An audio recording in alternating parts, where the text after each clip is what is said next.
Magandang umaga po sa inyong lahat, aking mga kaibigan, mga kapamilya at mga katropa. Salamat sa Diyos sapagkat tayo ay malakas sa umagang ito sa kanyang biyaya at habag. Mga kaibigan, lagi ipapakita ko po sa inyo mga kaibigan ang isa sa pinapaborito kong isda simula nung nakilala ko siya, si Imelda mga kaibigan. Yan po ay isa sa pinapaborito kong isda. Ngayon mga kaibigan, ipapakita ko sa inyo ang aking the best na lutuin dyan. My own version, ang Imelda fish na ginataan mga kaibigan. Kung nakita niyo po sa unang video, akin po yung sinigang sa miso. At madalang po kasi akong bumili niyan pag hindi sariwa. Ito po, sariwang-sariwa mga kaibigan. Isang buo po yan mga kaibigan. Iniwan ko lang sa palengke yung ulo at ang buntot. Kaya mga kaibigan, sana po subaybayan ninyo at panoorin nyo hanggang dulo. At kung kayo po ay hindi pa nakapag-subscribe na po kayo mga kaibigan at pakihit ang bell icon sa gilid para po lagi ko po kayong nanonotify sa aking mga susunod pa pong mga video. Salamat po at stay safe po tayo lagi. Ngayon mga kaibigan, akin na po siyang nalinis ng sobrang linis na nito mga kaibigan. Hindi ko na po pinakita sa inyo paano po ang aking ginawang paglilinis. Basta po lagi po natin tatandaan, lilinisin po natin ito ng mabuti. Ngayon mga kaibigan, ipapakita ko po sa inyo yung aking sikreto kung bakit gustong gusto ko po itong isdang ito. Dahil pag niluto ko ito talagang napakasarap. Alam nyo naman mga kaibigan, ang Imelda fish medyo talagang may konting lansa. Hindi katulad po ng ibang mga isda.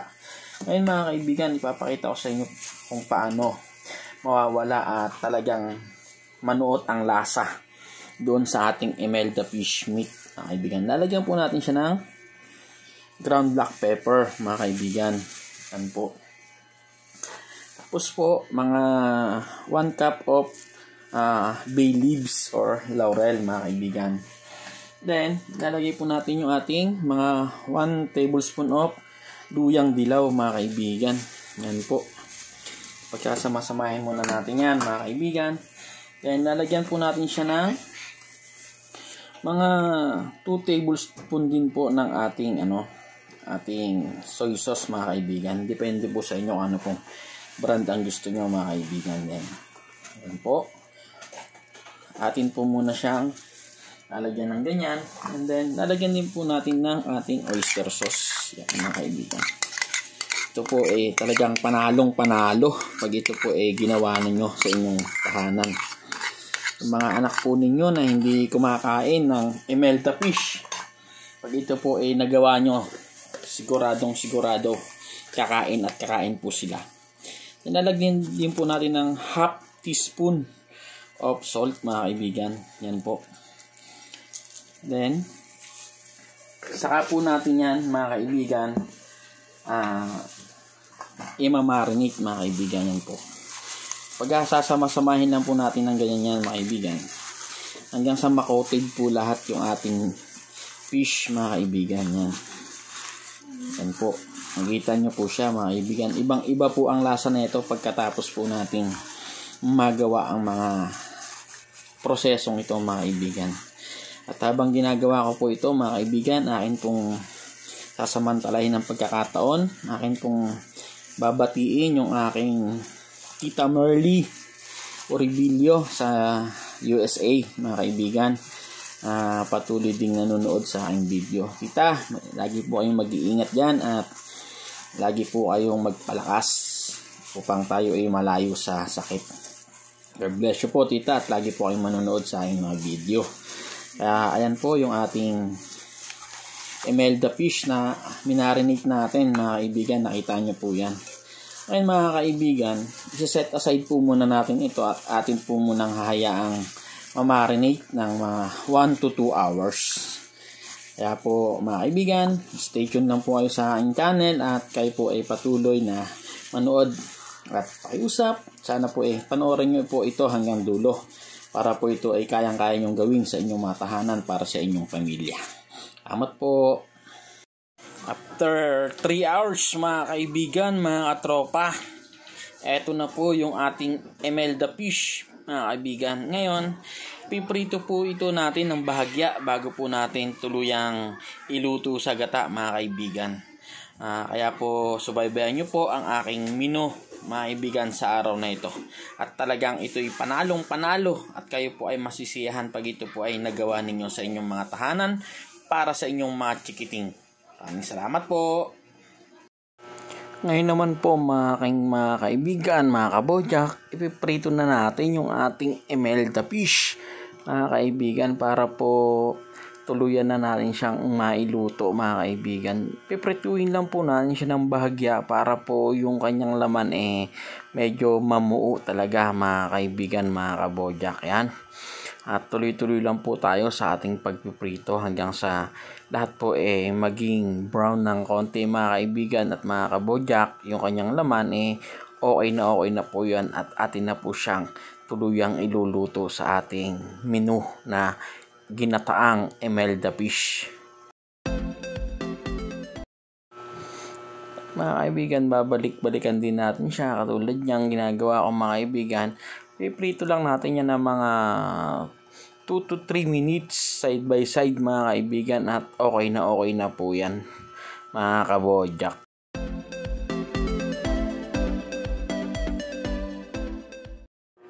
At eto na nga po yung ating napritong emelda fish mga kaibigan, mga kabojak na atin pong inilagay sa isang na wok mga kaibigan. At pagkatapos po yan, idinrain ko po yan pagkatapos kong iprito mga kabojak. Kaya po yan mga kabojak tuloy na po nating iluluto.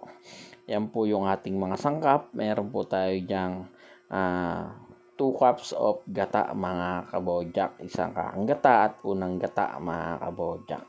Yan po yung ating mga sangkap at meron na rin po tayo dito na-readyng soy sauce, meron din po siyang oyster sauce, mga tig 1 teaspoon lang po yan. Tsaka meron po tayong garlic mga kaibigan. Syempre pag may garlic meron pong onion yan mga kaibigan. Ayan po, meron din po tayong black ground pepper. At syempre mga kaibigan, yan po yung ating luyang dilaw, mga 1 teaspoon yan mga kaibigan. At luyang regular mga kaibigan, yung original na luya, ayan po yun, meron po tayo yan. At syempre mga kaibigan, meron pa po mga lahok yan, may siling panigang dyan, yung haba. Meron din po tayong pechay mga kabojak, kasama po natin yung tangkay niya, masarap din po kasi yan. Kaya po tuloy-tuloy lang po tayo. Meron din po tayo yung eggplant, yung talong mga kabojak. Sasama po natin yung sa ating ginataang emelda fish. At syempre meron din po tayo yung string beans or sitaw. Mga kaibigan, tuloy-tuloy lang po tayo at atin po siyang uumpisahang lutuin. At ngayon mga kabojak, yan na po. Nagsalang na po tayo ng ating the best wok mga kaibigan, mga kabojak. Yan, may konting oil po yan. Dadagdagan lang po natin siya ng star margarine or mantikilya mga kaibigan. Yan po mga kabojak, makikita nyo po, tutunawin lang natin dyan yung ating star margarine yan mga kaibigan. Alam nyo po mga kabojak, mga kaibigan, napakabango po talaga ng star margarine kapag yan po ang ginagamit natin sa ating mga paggigisa. Kaya po ako talagang gusto ko yung star margarine pag yung akin ginigisa mga ganyan mga kaibigan. Depende naman po kung saan siya gagamitin, pero napakasarap po kasi niya at saka iba po yung amoy niya. Yan po, lalagay na po natin yung ating garlic mga kabojak. Yan. At yan po make sure po na nasa katamtamang apoy lang po yung ating kalan mga kabojak. Low medium heat mga kaibigan, tamtamang apoy para po hindi kagad masunog yung ating mga ingredients katulad niyang mawang na yan mga kaibigan. Dahan-dahan lang po ang apoy niyan para yung kanyang amoy talagang lumabas mga kabojak. Yan po. Lalagay na rin po natin yung ating onions. Ayan mga kabojak. Tuloy-tuloy lang po tayo sa ating mga panunood mga kabojak. At sana po tapusin nyo po ang aking video ito hanggang sa dulo. At tinitiyak ko po sa inyo mga kabojak, panalong panalo po itong aking ipapakitang ito. ang luto sa ating Imelda Fish, mga kabodyak. Kaya po inyo po sanang panoorin hanggang sa ito ay matapos. At syempre, habang ginagawa ko ito, akin pong binabate yung aking kaibigan at presidente ng aming brotherhood, Guardians Brotherhood, mga kaibigan, mga kabodyak, na si Pedro Raipon Catalon. Sir, shout out sa iyo at sana ay patuloy kang nanonood. Yan, lalagay na po natin yung ating luyang dilaw at yung atin pong original na luya, yung regular na luya. Yan, tuloy-tuloy po natin isasangkot yan dyan para po talagang lumasa yan sa ating mga lulutuing Imelda Fish na ginataan, mga kabodyak. Yan, mga kaibigan. Sir Pedro Raipon Catalon, sana patuloy kang nanonood sa aking video ito. Siya po yung aming presidente sa aming Guardians Brotherhood Scorpion Chapter, mga kabodyak. Sir, sana magustuhan mo itong aking video ito at magawa mo rin sa inyong bahay. Yan po, lalagyan na po natin siya ng black ground pepper, mga kaibigan, para po yung lasa ng paminta sumama po doon sa ating sinasangkotsang bawang, sibuyas at luya. Yan, mga kabodyak, talagang napakasarap po niyan. Kaya sinisigurado po sa inyong panalo yan. At ito po napakadaling lutuin at napakasarap pagkatapos, mga kabodyak. Yan, lalagyan na po natin siya ng kalahati ng ating soy sauce, mga kabodyak. Yan, ihalo na natin yan sa ating sinasangkotsang yan, mga kabodyak, para po magkaroon ng lasa. Yan, napakadaling lutuin at napakasarap, mga kabodyak. Kaya sana po magawa nyo rin ito sa inyong mga tahanan at talagang mapapakain ng inyong mga chikiting. Lalagyan na rin po natin ng ating magic oyster sauce. Yan, mga kabodyak, talagang hindi po ako nawawalan ng oyster sauce.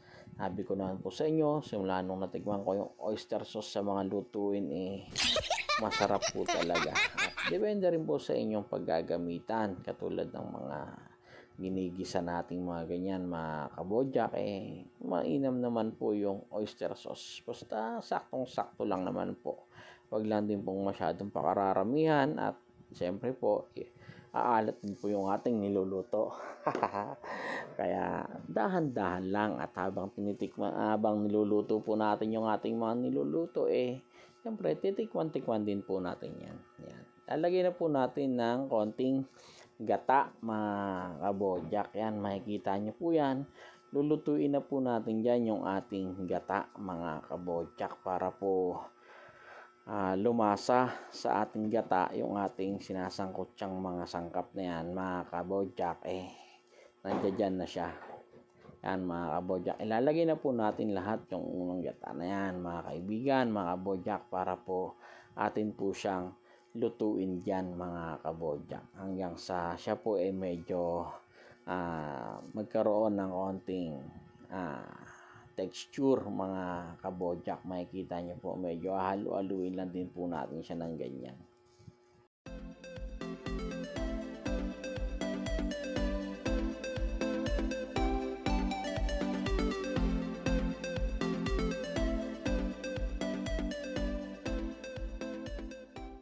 At yan na, mga kabodyak, medyo umuulo-ulo na po yung ating gata, mga kabodyak. Lalagyan po natin siya ng 1 teaspoon ng salt, mga kabodyak. Yan po. At medyo haya-hayaan lang po natin kumulo, at habang kumukulo hahalo-haluin din po natin paminsan-minsan para po hindi masyadong magbuo-buo yung ating gata, mga kabodyak. Yan po.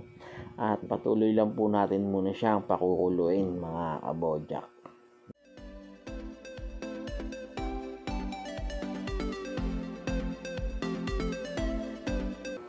At yan, mga kabodyak, pwede na po nating ilagay yung ating talong.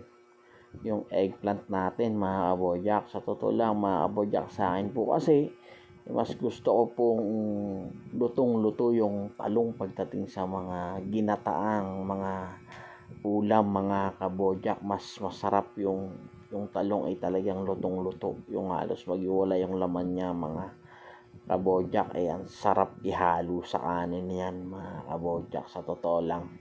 Kaya po talagang inuuna ko rin siyang ilagay para talagang halos lutong-luto talaga siya mga kabojak, kaya napakasarap.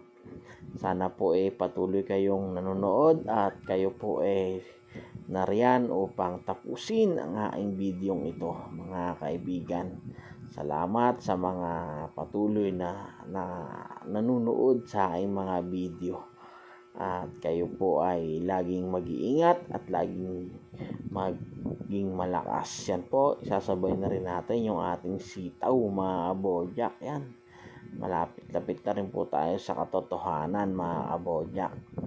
Yan po, hintayin lang po din natin medyo maluto yung mga yan mga kabojak. At talaga naman pong panalong-panalo rin ang ating nilulutong ito.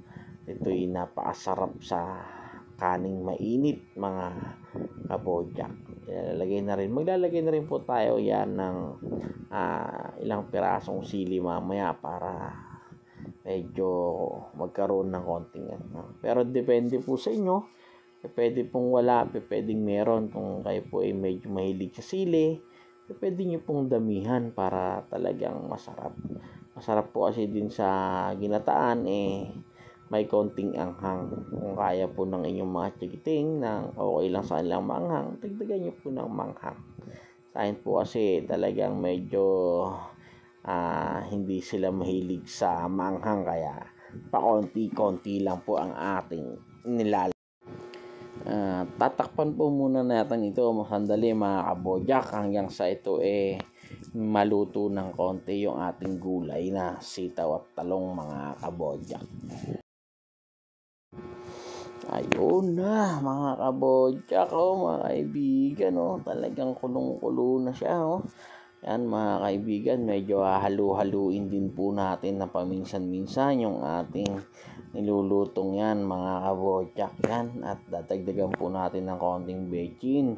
Ay, may pang palinamnam lang po mga kabojak mga kaibigan, konting-konti lang naman mga kabojak. Sabi ko po sa inyo pang palinamnam lang yung ating ilalagay na bechin, hindi naman po sobrang dami, para po magkaroon lang ng tingkad yung lasa niya mga kabojak. Makikita nyo naman po konti kapiranggot lang. At yan po, lalagyan din po natin siya ng mga 1.5 tablespoon ng patis mga kabojak, or yung ating fish sauce mga kaibigan mga kabojak. Yan po, at medyo hayaan lang natin kumukulo sa medyo katamtamang apoy lang yan mga kabojak.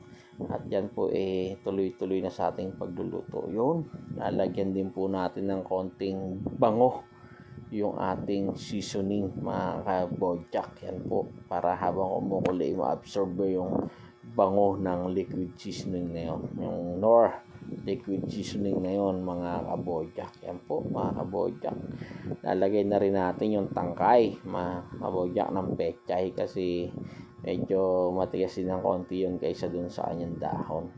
Lalagay na rin po natin yung ating siling panigang para tuloy-tuloy na po nating mailuto yung mga yan mga kabojak. At yan po igahin lang natin ng konti mga kabojak. Lalagyan lang natin ng konting lutong din yung mga gulay na yan mga kabojak. Yung talong lang talaga mga kabojak ang ating lulutuing mainam dyan mga kabojak, dahil napakasarap po ng talong sa ginataan pag yung lutong-luto. Sinabi ko nga po sa inyo kanina. Mga 2 minuto pa mga kaibigan, tatakpan pa natin yan mga kaibigan.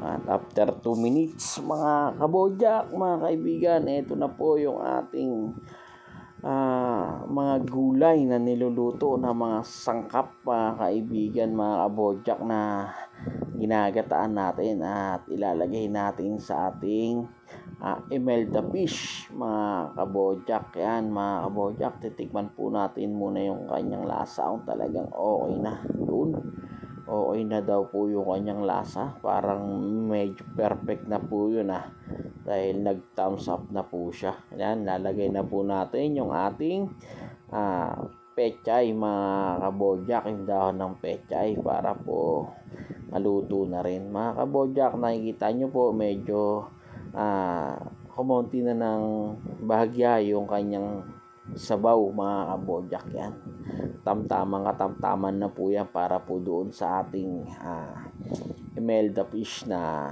sasahog natin dyan sa gatang yan, mga kabojak. Kita nyo po, sarap na ng lasa. Wala pa po yung isda, mga kabojak. Wala pa po dyan yung ating pinaka-main menu na imelda, mga kaibigan. Imelda fish, yan po, lutong-luto na siya, masarap na siya para sa kanin, mga kabojak. Kaya sana po nagustuhan nyo ito at kayo po makagawa ng ganito sa inyong mga tahanan. Yan na, mga kabojak, lalagay na po natin yung ating imelda fish na pinarito natin kanina ng bahagya, mga kabojak. Yan, napakasarap yan, mga kabojak. Talagang panalong-panalo yan. Talagang medyo mapaparami ang iyong kain dyan, mga kabojak. Kayo po patuloy lang sa inyong panonood. At habang nilalagay ko po yan, binabati ko rin po yung mga kabatch ko nung high school sa San Francisco High School dyan sa Quezon City. Kamusta na kayo, mga batchmate? At sana mapanood ninyo itong aking video ito. At ito magawa rin ninyo sa inyong mga pamilya. At kayo patuloy ding mag-subscribe. Yan, mga kabojak. Ang bihira, nilagay ng lahat ni Sir Bojack yung pritong imelda fish na yan.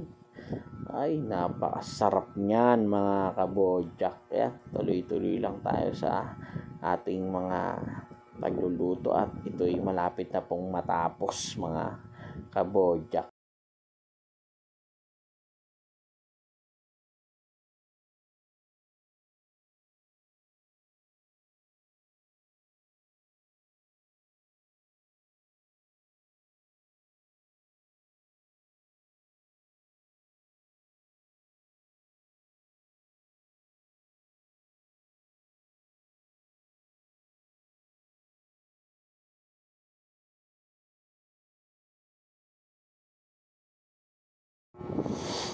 Ayan nga, mga kabojak, after another 2 minutes na ating pagluluto, mga kabojak, okay na ang ating ginataang imelda fish. Yan, mga kabojak, sarap niyan.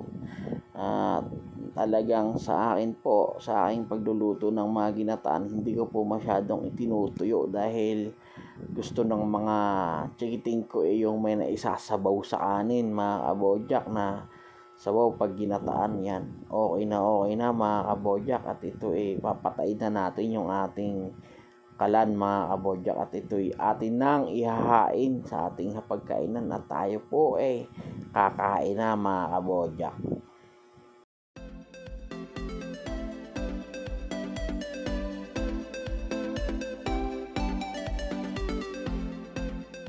What follows is a brief construction montage.